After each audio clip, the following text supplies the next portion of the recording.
السلام علیکم ورحمۃ اللہ وبرکاتہ۔ بچوں، آج ہم پڑھیں گے مضمون اردو سبق نمبر 9 پھولوں کا تحفہ۔ شام کو اسکول سے گھر آتے ہی امجد نے بڑے لاڈ سے ماں کی گردن میں باہیں ڈال دی اور بولا، میری اچھی امی، مجھے ایک چیز لے دیں گی؟ ضرور لے دیں گے، مگر یہ کیا؟ نہ سلام نہ دعا، بس آتے ہی۔ اس سے پہلے کہ امی کچھ اور کہتی، امجد نے فوراً کہا، اوہ بھول ہو گئی، السلام علیکم پیاری امی۔ وعلیکم السلام۔ اب اسکول سے آتے ہی کس چیز کی مانگ؟ امی نے کہا، مجھے خوب سارے کھلونے چاہیے۔ گلو کے پاس چابی والی کار ہے، شانی نے بلی کے بلوٹے پال رکھے ہیں۔ بلی کے بلوٹے یعنی کیا بچوں؟ بلی کے بلوٹے یعنی بلی کے چھوٹے چھوٹے بچے۔ کاشی کے پاس ایک چھوٹا سا خرگوش ہے۔ سب اپنی اپنی چیزوں سے کھیلتے ہیں، میرے پاس تو ایسی کوئی چیز نہیں ہے کہ میں اس کے ساتھ کھیل سکوں۔ ٹھیک ہے، میں تمہیں بھی ڈھیر سارے کھلونے لا دوں گی۔ وعدہ؟ امجد نے اطمینان کرنا چاہا۔ ہاں، پکا وعدہ۔ چلو اب جلدی سے کپڑے بدلو اور ہاتھ منہ دھو لو، میں تمہارے لیے ناشتہ لاتی ہوں۔ اگلے روز امجد کو اسکول بھیجتے ہوئے امی نے کہا، مجھے ایک ضروری کام سے تمہارے خالہ کے گھر جانا ہے، شام تک لوٹ آؤں گی۔ مجھے دیر ہو جائے تو کھانا کھا لینا، اور ہاں دیکھو اسکول سے آ کر ادھر ادھر بھٹکنے مت جانا۔ پھر امی چلی گئی۔ شام کو جب امی لوٹی تو ان کے ہاتھوں میں ایک گملہ تھا اور گملے میں موتیے کا پودا۔ انہوں نے امجد کو پکارا، امجد دیکھو بیٹا، میں تمہارے لیے کیا لائی ہوں۔ امجد اپنے کمرے سے دوڑتا ہوا باہر آیا۔ دیکھو، یہ گملہ خالہ جان نے تمہارے لیے دیا ہے، امی نے کہا۔ گملے پر نظر پڑتے ہی امجد کا جوش ٹھنڈا پڑ گیا، اسے گملے سے کوئی دلچسپی نہیں تھی۔ امی، میں اس کا کیا کروں؟ کیا یہ میرے ساتھ کھیلیں گا؟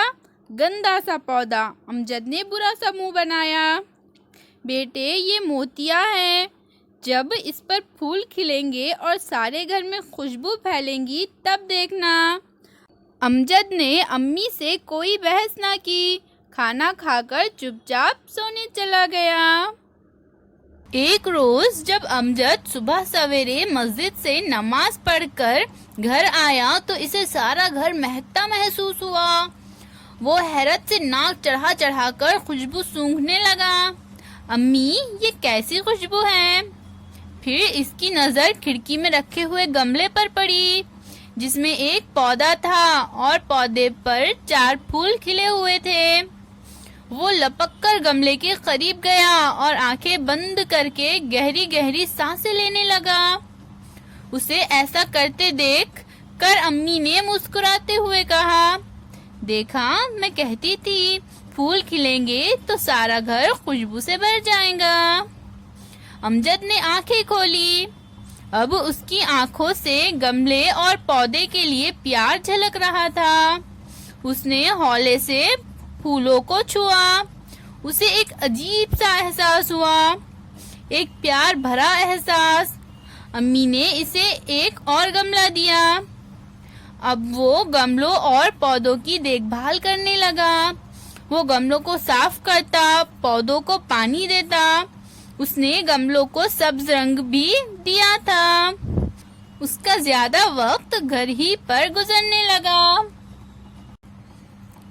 ایک روز اسکول میں ماسٹر صاحب نے اعلان کیا کہ کل کتابوں کی بجائے ایسی چیزیں لے کر اسکول آئیں جو وہ گھر پر مشغلے کے طور پر جمع کرتے ہیں، چاہے وہ کھلونے ہوں، ڈاک ٹکٹ ہو، اپنی بنائی ہوئی تصویریں ہو یا پرندوں کے پر ہو۔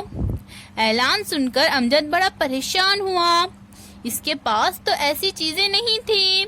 گھر لوٹا تو وہ چپ چپ ہی تھا۔ امی نے پوچھا، کیا بات ہے امجد، کسی سے لڑ کر آ رہے ہو یا ماسٹر صاحب کی ڈانٹ سن کر آ رہے ہو؟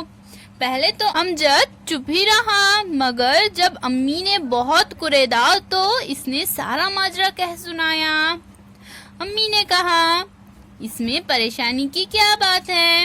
تم یہ نئے والا گملہ لے جاؤ جس میں 3 خوبصورت پھول کھلے ہیں، پرانے گملے کے پھولوں سے ایک گلدستہ بنا لو، آؤ میں تمہاری مدد کرتی ہوں۔ امجد نے امی کی مدد سے پھولوں اور کلیوں کا خوبصورت گلدستہ بنایا، درمیان میں سبز پتے ٹانک دیے۔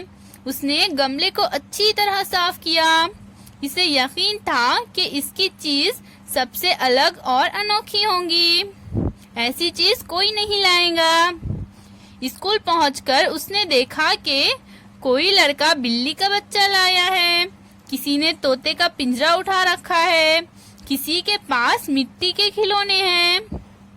ماسٹر صاحب جماعت میں آئے تو سب لڑکوں نے باری باری اپنی چیزیں بتائی۔ امجد کی باری آئی تو اس نے وہ گملہ اٹھا کر ماسٹر صاحب کی میز پر رکھ دیا، پھر گلدستہ لے کر اپنے استاد سے کہا، جناب یہ دیکھیے، اسے میں نے اپنے گملے میں کھلنے والے پھولوں سے بنایا ہے۔ یہ کہہ کر امجد نے بڑے احترام سے انہیں گلدستہ پیش کیا۔ تمام بچوں نے تالیاں بجائی۔ ماسٹر صاحب نے امجد کی بڑی تعریف کی۔ انہوں نے کہا کہ ہم میں سے ہر کسی کو کم سے کم ایک پودا اگانا چاہیے، ہم ایسا کریں گے تو ہمارا ماحول خوشگوار رہے گا۔ امجد نے اپنے گملے کو اسکول کے لیے تحفے کے طور پر دینے کا اعلان کیا تو بچوں نے دوبارہ تالیاں بجائی۔ تو بچوں یہ سبق کس نے لکھا ہے؟ یہ سبق کے مصنف ہے معروف احمد چشتی۔ تو چلیے بچوں اب ہم الفاظ معنی پڑھیں گے۔ بلوٹے یعنی بلی کے بچے، جوش ٹھنڈا پڑنا یعنی کام میں دلچسپی ختم ہونا، آبیاری کرنا یعنی پودوں کو پانی دینا، مشغلہ یعنی شوق سے کیا جانے والا کام، کریدنا یعنی بار بار پوچھنا، ماجرا یعنی واقعہ، خوشگوار یعنی اچھا لگنے والا۔ تو بچوں اسی طرح سے آپ بھی اپنے گھر میں ایک پھولوں کا پودا لگائیے اور دیکھیے گا آپ کا گھر بھی پھر کچھ وقت بعد پھولوں کی خوشبو سے مہکنے لگے گا۔ اللہ حافظ بچوں۔